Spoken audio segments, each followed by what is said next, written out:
Bonjour, c'est Ursule encore. On est le 25 novembre 2024. Alors, je viens sur la trompette aujourd'hui encore et je viens proclamer le retour de notre Seigneur Jésus-Christ. Amen et alléluia. Soyons tous bénis, soyons remplis de sa joie. Amen. Alors, ces derniers temps, on parle de sanctification, de sainteté, n'est-ce pas, de proximité avec le Seigneur. Et aujourd'hui, je viens parler de Christ, notre sanctification. Amen. Alors, dans Jean 17, le verset 17, Jésus-Christ, dans sa prière sacerdotale, a dit à Dieu le Père, consacre-les par la vérité. Ta parole est la vérité. Amen. Consacre-les par la vérité. Ta parole est la vérité. Je lis dans la version Taube. Alors, tous, nous voulons nous approcher du Seigneur. Tous, nous cherchons, n'est-ce pas, à être plus à son écoute. Et une fois qu'on s'est engagé à le suivre, n'est-ce pas, et que bon, on a fait peut-être le baptême, et puis les confessions, la prochaine étape, c'est que on aimerait être plus proche. Et les conseils et puis les recommandations, c'est une marche de sainteté. Et nous pouvons le voir quand nous lisons notre Bible. Nous savons que Jésus-Christ nous recommande, n'est-ce pas, d'observer les voies de Dieu. Et il dit qu'il n'y a pas un plus grand commandement que les deux. C'est-à-dire aimer Dieu et puis aimer son prochain, qui se résume dans le fond à un seul commandement, hein, qui est la marche d'amour. Alors cette marche d'amour nous mène sur le chemin de la sanctification. Et la sanctification, c'est le fait de se consacrer, n'est-ce pas, à Dieu. C'est le fait d'être mis à part pour Dieu. Et Jésus-Christ nous dit, il n'y a pas d'autre formule que de marcher dans la vérité. Alors, dans Jean 18, le verset 35, alors que Jésus-Christ est amené comme un coupable, n'est-ce pas, un malfaiteur, qu'il est amené devant Ponce Pilate, au verset 35, c'est dit, amen, excusez-moi, jusqu'au verset 35, c'est dit, Pilate lui répondit, est-ce que... Pardon. Verset 33. Pilate rentra dans la résidence. Il appela Jésus et lui dit, est-ce toi le roi des Juifs? Jésus lui répondit, dis-tu cela de toi-même ou d'autres te l'ont-ils dit de moi? Pilate lui répondit, est-ce que je suis juif, moi? Ta propre nation, les grands prêtres t'ont livré à moi. Qu'as-tu fait? Jésus répondit, ma royauté n'est pas de ce monde. Si ma royauté était de ce monde, les miens auraient combattu pour que je ne sois pas livré aux mains des autorités juives. Mais ma royauté maintenant n'est pas d'ici. Pilate lui dit alors, tu es donc roi? Jésus lui répondit, c'est toi qui dis que je suis roi. Je suis né et je suis venu dans le monde pour rendre témoignage à la vérité. Quiconque est de la vérité écoute ma voix. Pilate lui dit, qu'est-ce la vérité? Donc, Jésus-Christ répond aux questions de Pilate et il lui dit, quiconque est de la vérité écoute ma voix. Amen. Donc, Christ, c'est notre sanctification. Christ, c'est notre consécration. Et il nous dit d'écouter la vérité. Alors, tout est dans l'écoute. N'est-ce pas? Tout est dans l'écoute du Seigneur. Question, comment écouter? Comment écouter dans ce monde où les informations vont 10 milliards plus vite à la seconde que normal? C'est pas comme au temps de Jésus-Christ où les gens se parlaient et puis si quelqu'un était à distance, c'était compliqué. Aujourd'hui, t'as pas besoin, d'être au Japon pour savoir ce qui se passe au Japon. T'as pas besoin d'être en Alaska pour savoir ce qui se passe en Alaska. Tout est là, la seconde près. Et pourtant, Jésus-Christ dit, quiconque est de la vérité écoute ma voix. Mais comment écouter? Alors, comment écouter? Alors, l'écoute de Jésus-Christ, c'est ça même qui fait notre consécration. Amen. Parce que le simple fait de dire, je suis avec Jésus, je marche avec Jésus, j'aime Jésus, je suis Jésus, ça, c'est des affirmations. Mais on a besoin d'aller plus loin que ces affirmations-là. On a besoin d'écouter la voix de Jésus pour savoir où marcher exactement. Quand bien même on sait qu'il faudrait aimer Dieu de tout notre cœur, de toute notre pensée, de toute notre force, et qu'il faudrait aimer son prochain comme soi-même, on a besoin d'écouter Jésus-Christ pour savoir comment marcher, où marcher. Bien que tout est bien décrit là, on peut connaître les grandes lignes, mais s'il vient une situation où, exemple, on cherche un emploi, alors on a besoin de savoir si on est dans la bonne boîte, si c'est Jésus-Christ qui nous conduit, ou si plutôt ce sont nos désirs charnels qui nous conduisent dans telle direction alors que Jésus-Christ nous attend dans une autre direction. Alors, dans Marc 4, verset 26, moi je suis toujours, aujourd'hui je suis dans la version Taube, ok? Je vous encourage à prendre la version Taube. Donc, Marc 4, le verset 28, excusez-moi, ça dit,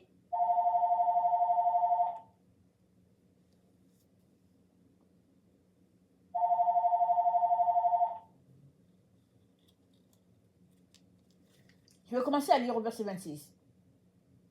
Il en est du royaume de Dieu comme d'un homme qui jette la semence en terre. Qu'il dorme ou qu'il soit debout, la nuit et le jour, la semence germe et grandit. Il ne sait comment d'elle-même la terre produit d'abord l'herbe, puis l'épi, enfin du blé plein d'épis, et dès que le blé est mûr, on y met la faucille, car c'est le temps de la moisson.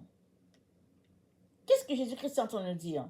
Il nous dit ici que il y a un cours qui est déjà établi par la nature, de telle sorte que le royaume des cieux ressemble à ce cours-là qui est établi. Alors, il dit, dès que la graine est sémée, que la personne dorme, qu'elle saute, peu importe ce qu'elle fait, le cours établi par Dieu va se produire. Les lois de la nature établies par Dieu vont se produire pour cette graine-là qui a été sémée. Et la seule condition pour que la graine ne produise pas, c'est que tu aies la graine en main, tu la laisses par exemple sur ton comptoir de cuisine.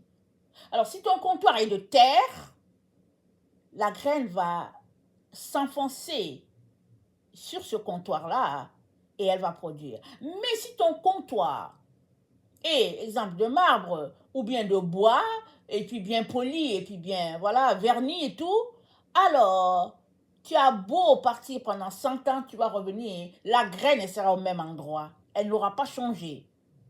Parce que le comptoir où tu l'as placé, ce n'est pas de la terre. Ce n'est pas de la terre. Mais si ta graine est sémée dans la terre, alors que tu dormes, que tu sois debout, peu importe ce que tu fais, la graine va produire. Parce que c'est dit au verset 29, parce que nous sommes dans Marc 28, c'est ça qu'on vient de commenter. Le verset 29 nous dit, d'elle-même, la terre produit d'abord l'herbe. C'est-à-dire que le cours est établi. Dieu ne fait rien en dehors des lois qu'il a déjà établies. Il a établi les lois de la nature et tout le reste va rentrer dans ce que Dieu a établi pour que cela puisse fonctionner. Et c'est dit dans 2 Corinthiens 4, le verset 2 Corinthiens 4, le verset 6, nous sommes informés, excusez-moi, 2 Corinthiens 4, le verset 6, c'est dit, car le Dieu qui a dit que la lumière soit, car le Dieu qui a dit que la lumière brille au milieu des ténèbres, c'est lui-même qui a brillé dans nos cœurs pour faire resplendir la connaissance de sa gloire qui rayonne sur le visage du Christ. Mais ce trésor, nous le portons dans les vases d'argile, pour que cette incomparable puissance soit de Dieu et non de nous. Pressés de toutes parts, nous ne sommes pas écrasés dans des impasses, mais nous arrivons à passer. Pourchassés, mais non rejoints. Terrassés, mais non achevés. Sans cesse, nous portons dans notre corps l'agonie de Jésus, afin que la vie de Jésus soit elle aussi manifestée dans notre corps. Donc, nous constatons à partir de ce texte-là que nous sommes la terre. Parce que c'est dit que nous portons ces trésors dans des vases d'argile. Et ce trésor, n'est-ce pas? C'est-à-dire, nous portons ce trésor, c'est-à-dire nous portons Jésus-Christ en nous portons l'Esprit de Dieu en nous, dans des vases d'argile, et puis c'est nous les vases. Amen. L'Esprit de Dieu ne demeure pas dans une chose, ça demeure dans un être vivant, n'est-ce pas? Et toi, tu es cette argile-là, ce trésor, ce vase d'argile-là, qui porte Jésus-Christ, le trésor. Et c'est dit, sans cesse, nous portons dans notre corps l'agonie de Jésus, afin que la vie de Jésus soit elle-même manifestée dans notre corps. Donc, l'agonie de Jésus, c'est quoi? C'est la souffrance de Christ. Et cette souffrance de Christ, ça se manifeste différemment, n'est-ce pas, pour chacun. Et c'est visible sur ton corps, parce que tu es un être de chair. Tu es fait d'argile, tu es fait de matière, voilà. Tu es fait de matière. Et nous voyons la souffrance de Christ sur ses enfants. C'est dit donc quoi? C'est dit que d'elle-même, la graine est croix. Donc, si Jésus-Christ est en toi, coûte que coûte, Jésus-Christ va produire quelque chose de toi.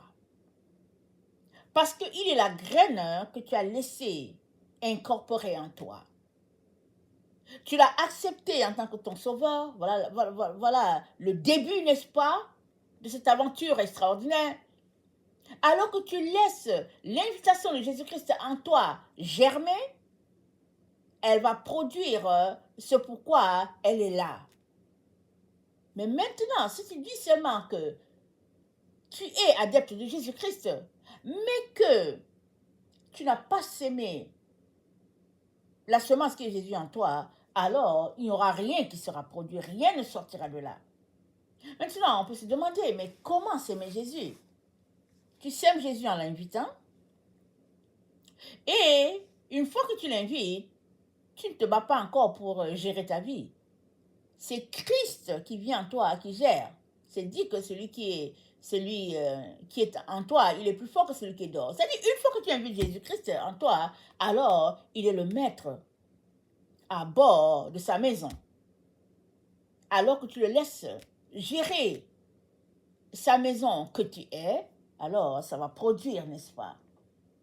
Un arbre, un arbuste, une fleur et tout, dépendamment de comment Dieu t'a façonné pour que tu puisses produire quelque chose sur cette terre.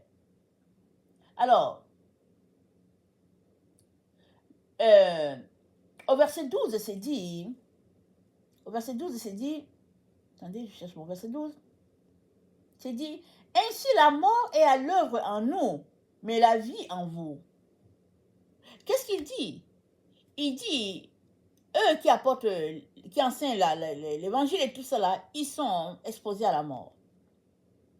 Pour que ceux qui reçoivent aient la vie. Alors que ton corps en toi meurt de toutes ces souffrances, Jésus-Christ vit pleinement en toi. Et c'est comme ça que la sanctification s'accomplit en toi.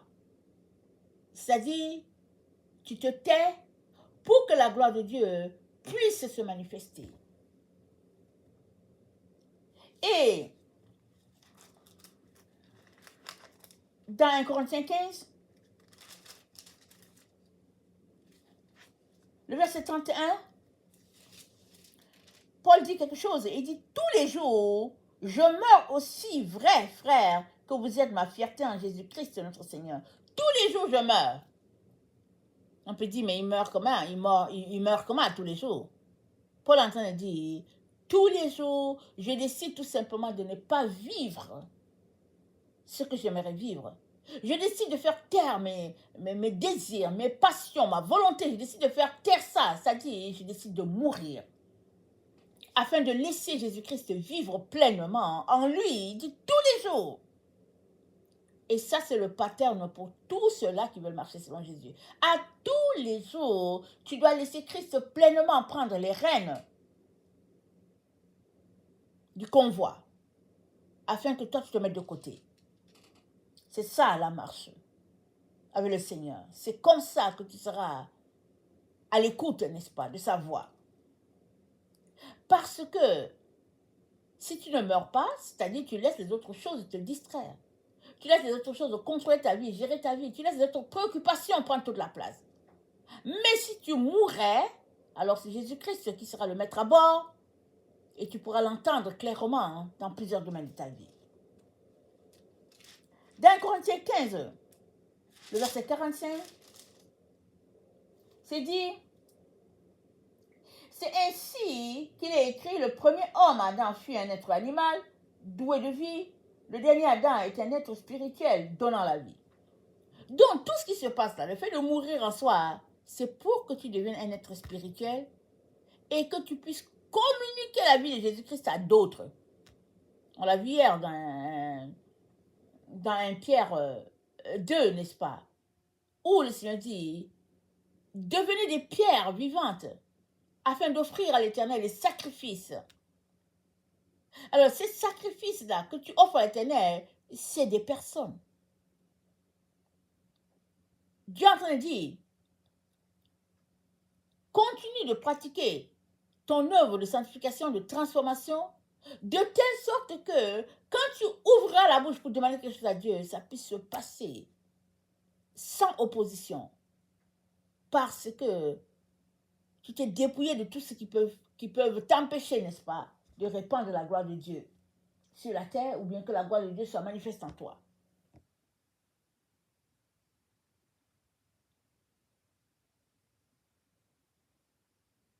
Alors, Christ, notre sanctification, ne peut se faire sans lecture de la parole de Dieu, sans proximité avec le Seigneur, sans communion avec lui. Ça ne peut pas se faire.